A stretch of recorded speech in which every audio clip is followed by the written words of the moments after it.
মুন্সিগঞ্জে সারমুক্ত ১৫০টি প্রদর্শনী প্লট থেকে আলু তোলা শুরু হয়েছে। এ বিষয়ে বিস্তারিত জানাতে টঙ্গিবাড়ি আছেন সহকর্মী নাসিরউদ্দিন উজ্জ্বল। যাচ্ছি তার কাছে। মুন্সিগঞ্জের যে আলুর জমি, সেখানে কৃষক স্বাভাবিকভাবে প্রতি শতাংশে ৭ কেজি বিভিন্ন ধরনের সার ব্যবহার করে তারা আলু চাষ করছিলেন, কিন্তু পরীক্ষামূলক প্রদর্শনীতে দেখা গেছে যে ৪ কেজি সার ব্যবহারে উৎপাদন আরো বেড়েছে।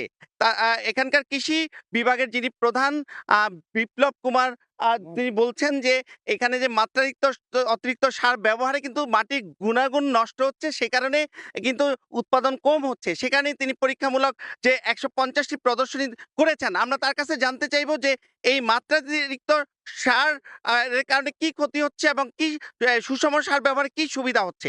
মুন্সিগঞ্জ জেলায় অতিরিক্ত সার ব্যবহার করে উৎপাদন করা হচ্ছে। আমি এটা যৌক্তিকরণ করার জন্য সারের ব্যবহার কমানোর চেষ্টা করেছি।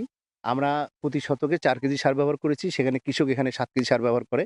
এটাতে আমি আজকে একটা শস্য কর্তন করে দেখলাম যে আমার ১ শতক জমিতে যেখানে কম সার ব্যবহার করেছি সেখানে ১৫০ কেজি ফলন পেয়েছি। অপরপক্ষে কৃষকরা কিন্তু বেশি সার ব্যবহার করে ৭ কেজি সার ব্যবহার করে তারা পেয়েছে হলো ১৩৪ কেজি। মানে আমার ফলনও বেশি হচ্ছে এবং সারের ব্যবহারও কম। মানে হলো উৎপাদন খরচটা অনেক কম, কৃষকের উৎপাদন লাভজনক হওয়া।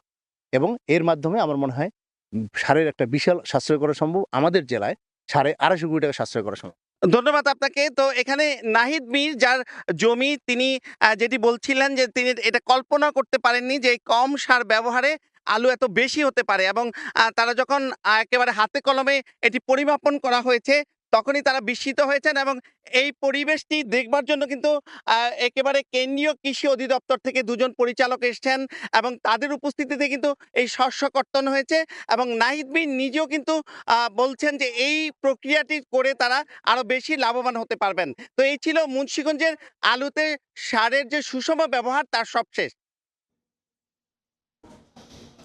সার ব্যবহার কমিয়ে আলু চাষের খবর জানতে এতক্ষণ ছিলাম মুন্সিগঞ্জে।